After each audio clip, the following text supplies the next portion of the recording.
Opposite the face of the menorah, they will shine. And he did so. Now, Beverly, just to remind you, I'm going to be interrupting you. I apologize. No Now, problem. first we see here, how does the Sfat Emet read the words El Mul Pnei HaMenorah? How are the lights lit? They are lit opposite the face of the menorah. Before we read anything more, that should confuse you right off the bat. Light the lights opposite the face of the menorah? What do you mean? The lights go on the menorah. The lights are the menorah. How do you light them opposite the face of the menorah? So right away, we start this off and we're confused. Light the candles opposite the menorah. Go ahead. To understand the meaning of opposite the face of the menorah and the praise of Aharon that he did not change, it is also difficult that it says 7 lamps. Weren't there only 6 lamps that shone opposite the middle one? So 2 things that I want to note here. First of all, he says the praise of Aaron that he did not change. What does that mean? The praise of Aaron that he did not change. The Sfat Emet reads this second part of the verse where it says, Aaron did so. He mounted the lamps at the front of the lampstand. Do you see how this is in the Hebrew and the English? It's just a repetition of the commandment. The commandment is, Behalotcha tanerot el mul pnei hamenorah. And then it says, Vayas kein Aharon el mul pnei hamenorah. It's a repetition. So the Sfat Emet says, Aaron is being praised here in this second verse. Why is he being praised? Simple. He did exactly what he was told. Sometimes that's just as simple as it is, right? Why are you deserving of praise? Because you do what we tell you to do. And the Torah makes sure to include that verse that says Aaron did exactly what he was commanded. Why? In order to make Aaron look good. So that we should know that God's not just issuing commandments, but Aaron is actually following them. That's the first thing to note here. The second is how the Sfat Emet understands opposite the face of the menorah. The Sfat Emet understands this to mean that the 6 candles, that is the 3 on one side and the 3 on the other side, are opposite the face of the center candle, right? The center candle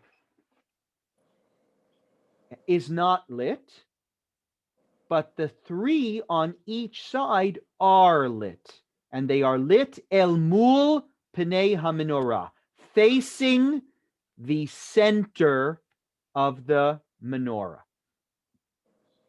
But if you go with that explanation, there's a problem. Because lighting 6 candles, if it's light the candles that are facing the menorah, then it's 6 candles, right? But what does it say in the verse? Ya'iru shiv'at hanerot. The 7 lights will shine. So he's got to figure this out, the Sfat Emet, right? If it means the candles get lit facing the center, then it means 6 get lit. But that's impossible because it says very clearly in the verse, 7 candles must be lit. So now he says, I'll tell you how we can figure out the answer, what this actually means. It's our friend and the king. It's the parable of the king and the friend. That will help us understand what is really going on in this verse, how we are to light the candles. Okay, Beverly, keep going. It is fitting. It is fitting to explain it according to the midrash of the parable of the king. It appears from the parable that in truth it was correct for the friend to prepare what he had, and even when he saw the king's implements, he should have nevertheless used his own. So here's the first thing he says. This is important. He criticizes the friend, the Sfat Emet. He said the friend absolutely should have used his own elements. In other words, his own utensils and candelabrums and chair and table. And he should have used them even when he saw the king's fancy stuff. When he saw the king's golden candelabrum and took away all of his stuff, that was a mistake. He should not have done it. This is what he says. He should have used his own elements. Keep going, Beverly. But since the friend was embarrassed, the king ordered to hide his glory. But why should the glory of the king be diminished? In other words, the friend made a mistake. This is a really interesting read of the story. The friend, his shame, his embarrassment caused the king's glory to be diminished. When it says here, I will ruin, do you see here? I will ruin all my things that I brought with me. And I asked you just a moment ago, do we read this in a good way or in a bad way? It is clear that here in the Sfat Emet, in this explanation from 1876, that is a bad thing. Those golden vessels were holy. They were special. They represented the glory of the king. And because you, friend, were embarrassed of your meager things, you made the king take away his glory. You ruined all of what could have been a beautiful fancy meal that the king brought for you. In other words, this isn't just about a relationship between the king and his friend. There's something deeper that was supposed to be revealed at that table. It wasn't just a relationship. It was a wonderful, beautiful meal, which represents, I think, in the mind of the Sfat Emet, the beauty of Torah and mitzvot. If you ask me what he's talking about here. God said, hey, I brought all this wonderful stuff to our picnic, but because you're so embarrassed, you took away all your stuff from the table. Now I'll just ruin all my things and we'll just eat on your plain stuff. No more Torah and mitzvot because you are ashamed. Because my Torah and mitzvot were too weighty for you, too fancy, too special. They intimidated you. Isn't this an interesting read of the story? Keep going, Beverly. This is what the verse means. This is what the verse means in saying opposite the face of the menorah. This is the Supernal Menorah, that the 7 lamps will shine for God, will not need to hide the supernal light. So let me explain this. According to this story, he says, there are 2 menorahs. There's 2 menorahs, not one.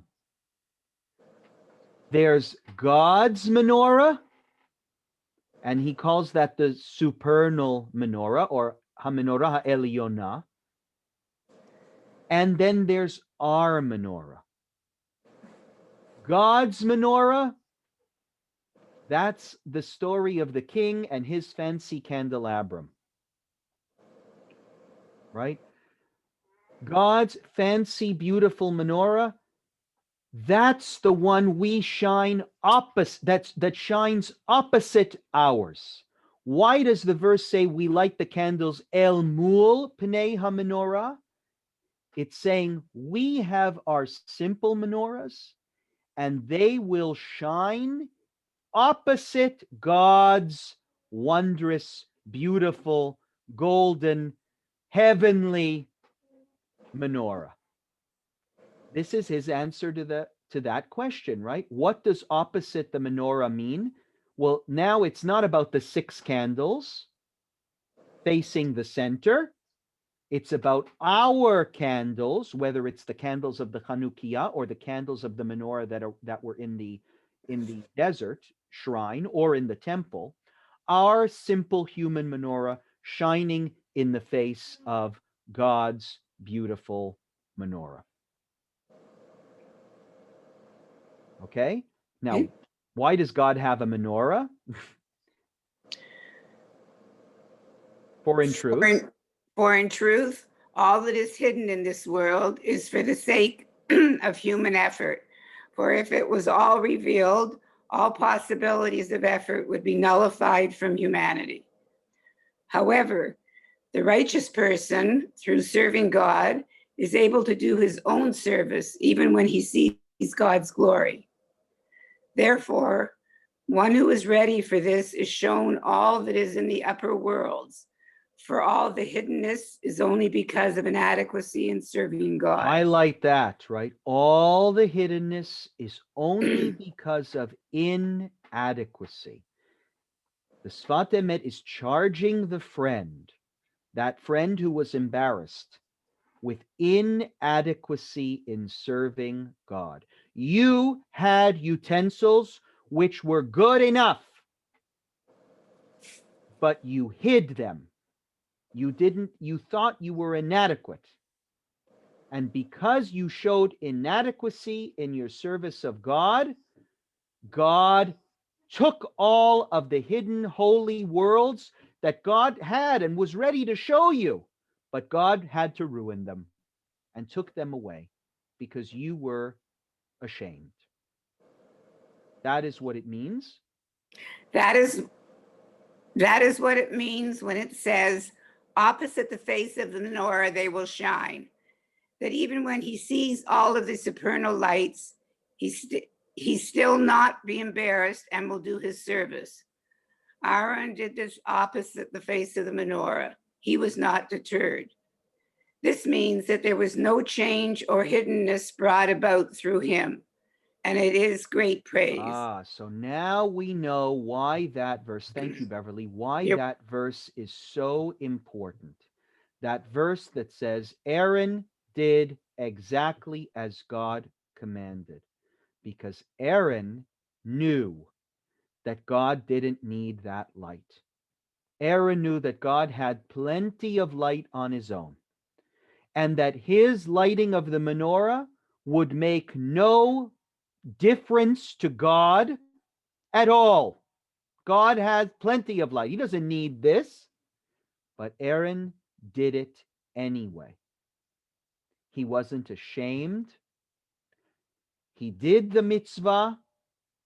He did it on a regular basis, even though he couldn't really see the point.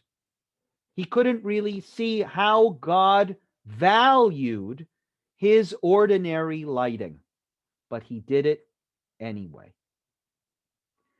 Now think about this interpretation of the story. Do you like it? Do you not like it? According to this first telling of the story of the king and the friend is not a romance. It's a tragedy. There's no question. It is a tragedy. A tragedy caused by the friend's shame and embarrassment, his lack of diligence in serving the king. He should not have been ashamed. His utensils were good enough. And if I was to take this story and say, okay, what does this teach us as Jews? I would say sometimes we don't always understand how the little things we do matter. It's not always clear. And that's part of the symbol of lighting the Hanukkah, especially in a world that has plenty of electricity and plenty of light. All we got to do is flick a switch, right? And so especially in our world, where the Hanukkah makes no difference at all, but we do it anyway to show that God values every little effort to bring more light into the world. And when we make that effort, things that are hidden become revealed to us. All my life, friends, as a rabbi, I talk about ritual with people. Rituals. I know that's not a Jewish word, rituals, but rituals mean mitzvot that are between us and God, usually between us and God, that are meant to symbolize something. And very often, those rituals are regular and difficult to appreciate. Why is it that I should put on a talis? Why is it that I should light Hanukkah, that I should light Shabbat candles on Friday night? Like, what is the point? If you're telling me it's to appreciate Shabbat, well, why don't I just appreciate Shabbat? I can just tell me to appreciate Shabbat. I don't have to light candles. Why should I have two challahs? All of the rituals of Jewish life are there to convey some meaning that to which someone might just say, well, why don't you just say what that meaning is? Why do you need a ritual? And I think this story speaks powerfully to the person who feels that way. There are things that are hidden that ritual reveals. There are hidden truths. That is God's supernal light. To me, God's supernal light are truths in the world that need rituals in order to be revealed. Because words are insufficient. A book, a text is insufficient.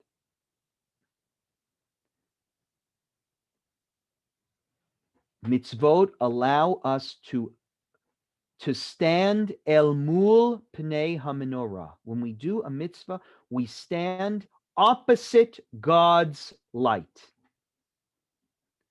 And we can have a little bit of a taste of the holiness with which God made the world. Right? And the ideas that are meant to animate our lives as Jews. Why do we have to eat the matzah? To taste freedom. Why don't we just tell each other we should appreciate freedom? Well, how many sermons have I given over the years? Have you all given at your Seder tables over the years about the meaning of matzah? These are truths that are being revealed because we see the point in rituals, even though they don't make an instant difference in the world. Mitzvot are not instant gratification kinds of things. But Aaron did it. Vaya'as Kain Aharon. Aaron did the mitzvah every day, even though it's a simple menorah. God doesn't need our light. What am I doing this for? That's what the menorah represents.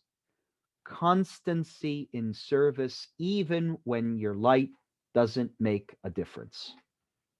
Keep lighting, keep lighting, keep lighting. Okay? That is 2 years before the Sfat Emet comes up with a different way of reading the story. But actually, he's very well known for taking a midrash and through the years flipping its meaning over and over. He'll take a midrash on this or any other story and give a reading that completely contradicts what he said in a previous year. I've done the same thing. You give one sermon, and then 2 years later, you hate what you said, and so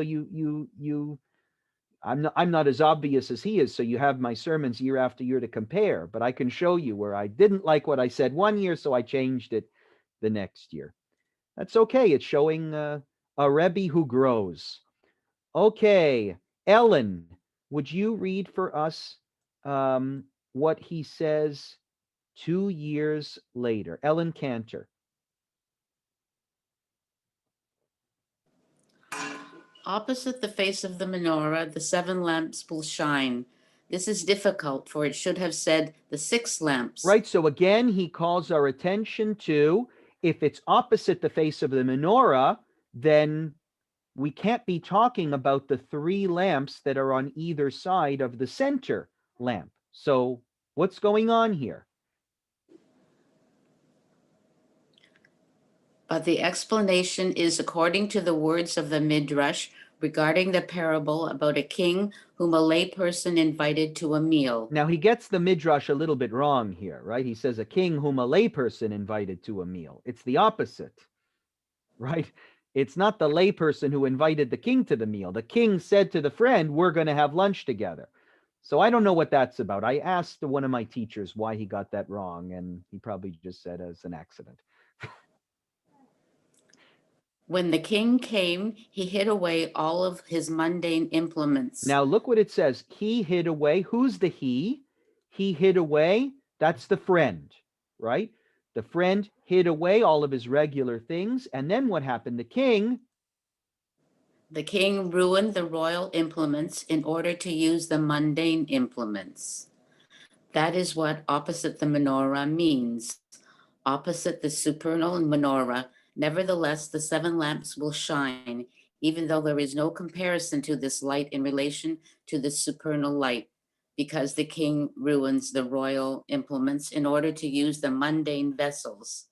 In truth, here's the key sentence, right? He so far all he's done is just explain the story that the lay person was embarrassed, and again he says this midrash is true. In other words, there are 2 menorahs. There's God's menorah, and then there's the human menorah. But look at this last sentence. in truth, it is through his sense of embarrassment that made him hid away his implements, that he was able to merit that his implements be received by now the king. that is the key sentence here. It is through his sense of embarrassment, because the friend was embarrassed, the king accepted the regular implements or the regular furniture, the regular utensils of this friend.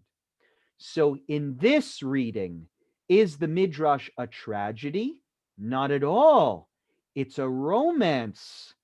The king sees that that the friend was embarrassed and says, oh, I'm so sorry that I've embarrassed you. Forget all of my fancy things. I will use yours. Now, this is a totally the opposite reading of the story from where we were 2 years earlier, where he seems to criticize the friend for being embarrassed. Here, the friend isn't criticized for being embarrassed. He is praised for his embarrassment, because of that sense of embarrassment showed that a yearning or a desire for closeness. And when the king saw that, the king said, wow, you really love me. I don't even need my fancy things. I'll destroy them. I value your love much, much more. It would seem to me that we have here in these 2 stories 2 features of religious life that are, unsurprisingly, good in moderate quantities and bad in excessive qualities. And that may be the source of the contradiction here. So let me explain. What is he criticizing the Sfat Emet in the first story? The first thing he's criticizing is shame and embarrassment in the futility of doing little mitzvot. And Hanukkah, by the way, is the perfect holiday to make a statement about the importance of seemingly futile mitzvot. Because Hanukkah, as we all know, it's a holiday for children because it's so simple. It's the easiest mitzvah on the face of the earth. I take a candle and I just light another one. That's the deep 3,000-year-old tradition of Abraham, Isaac, and Jacob just boils down to lighting a candle. And so he says, don't, the first explanation, don't ever make fun of simple, easy, seemingly meaningless, seemingly futile mitzvot. God cares about everything because it's not about what you're doing. It's what you're bringing when you're doing it.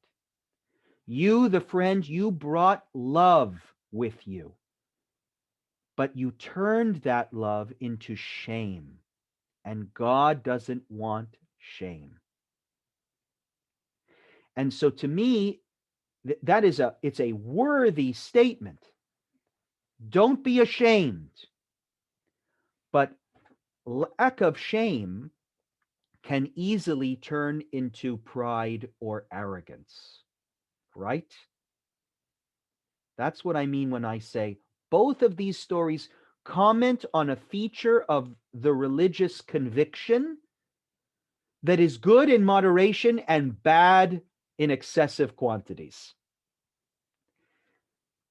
Shame is bad, but a little bit of shame is good. If you don't have a little bit of shame, you will become arrogant. And God can't have a relationship with an arrogant person. And therefore, the second read, which praises the friend for hiding his implements, is actually saying, I value humility. God wants somebody who serves with humility. Now, humility and shame have an interesting relationship.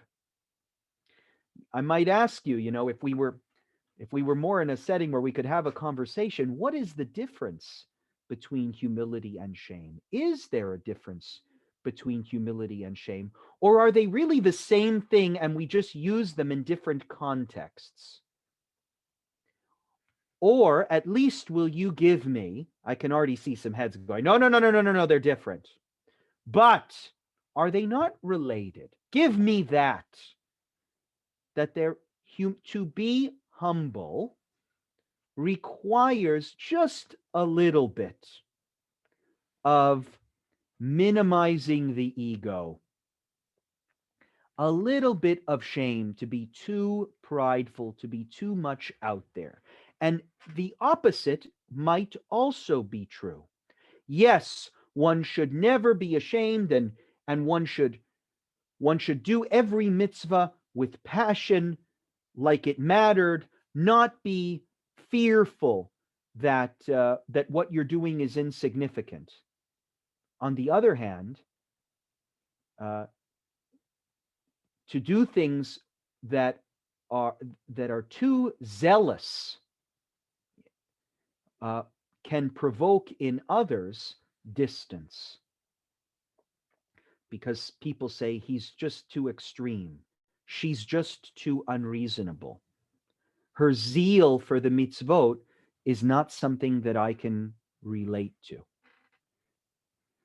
So the Sfat Emet is, I think, having within his own mind an interesting conversation about what it is that Hanukkah is about. Because remember, the real story of Hanukkah is a bunch of Jews who said, enough is enough. We will march against these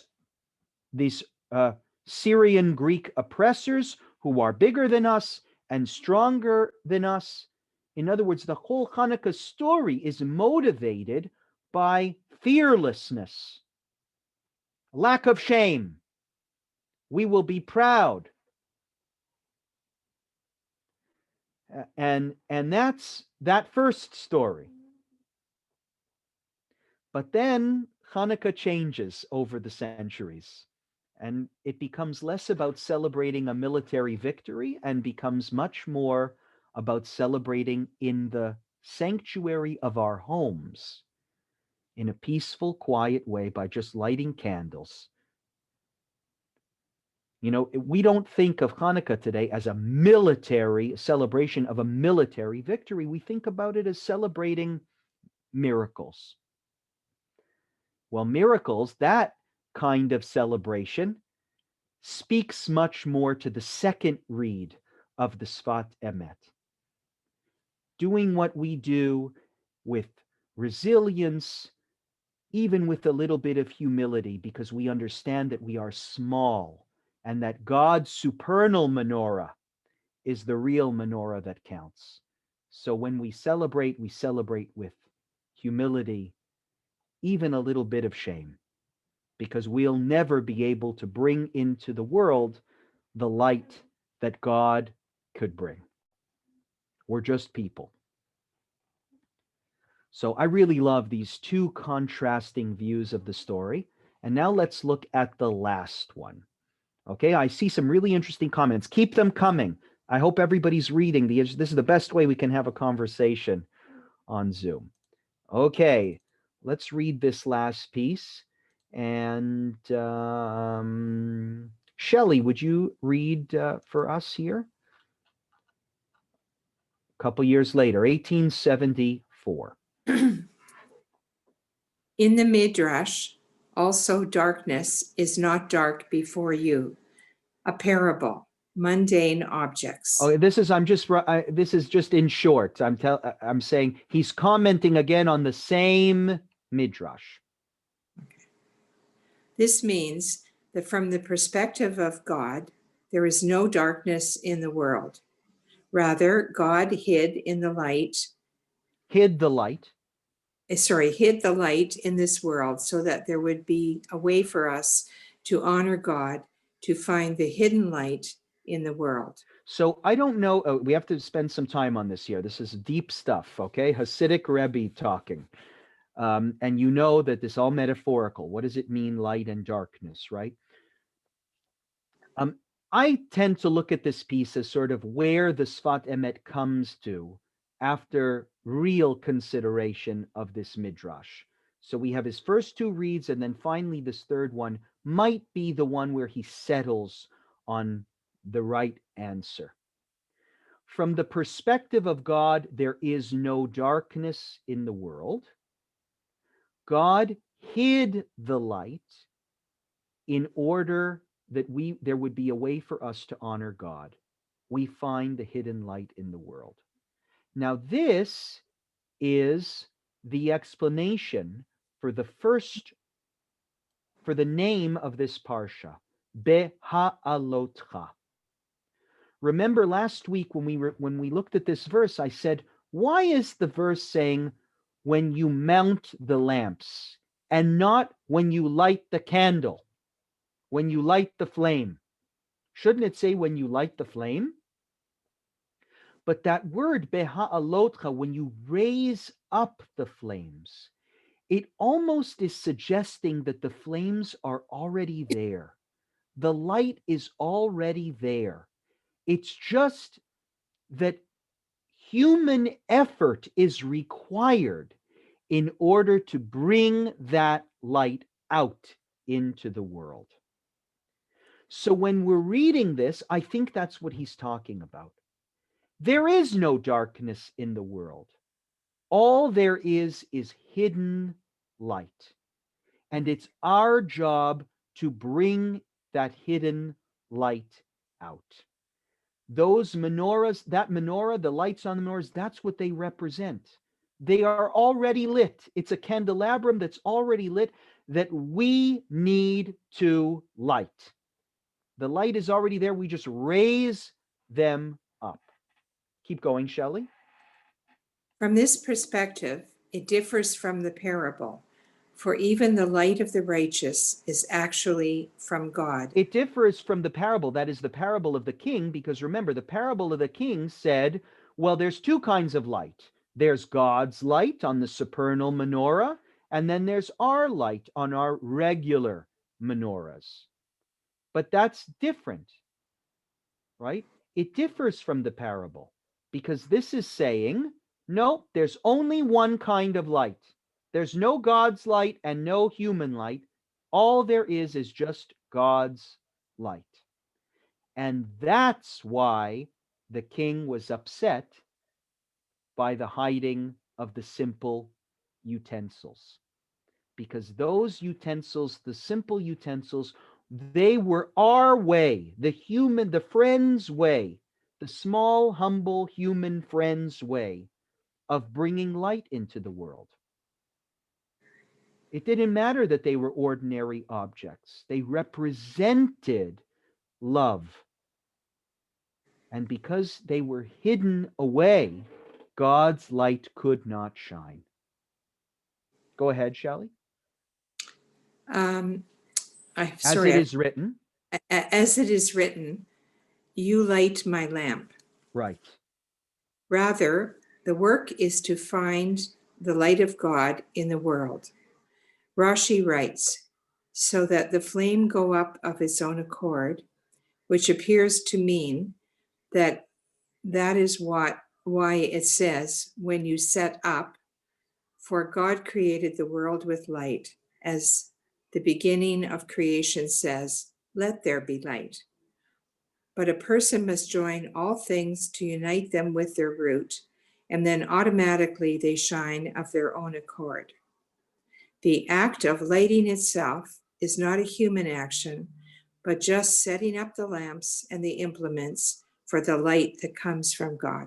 So here I think he's explaining why those ordinary, regular utensils are so important to God. Because those utensils are just vessels with which God's light is revealed in the world. It's not the plate. It's not the candelabrum.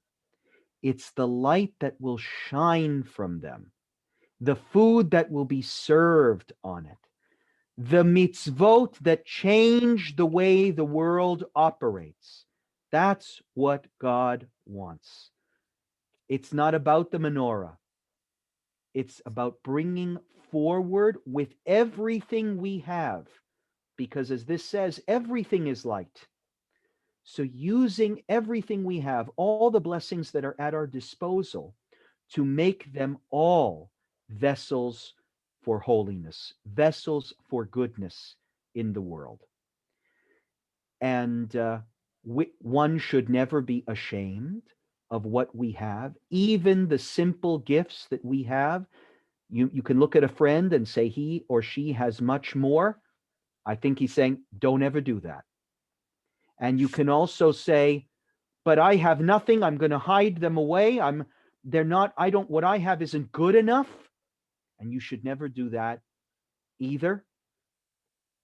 No, don't be embarrassed.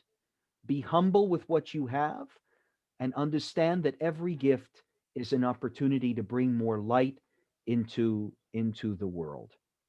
And I think at the end of this commentary, that's what he concludes is really the message of the Hanukkah. The Hanukkah, and why we don't use those lights for any reason. Remember, there's a rule. You're not allowed to open up a book or next to the Hanukkah lights. You're not allowed to use the lights for anything. Why? Because these lights, according to this final interpretation, it's not about them. It's about the lighting. It's what we did. It's the effort to bring those up, to raise up the light into the world. It is the effort that matters, not the result. So the result is off limits, so that nobody should say, oh, you lit it so we can read. No, no, no, no, no. I lit it because everything I have can be used to bring more holiness into the world, even a little menorah. And that should teach us that whatever gifts we're given, our intellect, our skills, the friends who know us, the family who's close to us. Every one of those relationships is an opportunity to raise up light. And the most important relationship of all, which is our relationship to God. It cannot exist by just saying it exists. It exists through action, through doing things. In the same way, there's no real marriage that exists where one isn't doing something for the other. Those loving actions make the marriage what it is. So that is the Sfat Emet's view on the story of the king and the friend, and how he bounces around, I think, to pull out some really important ideas that form the foundation for religious conviction.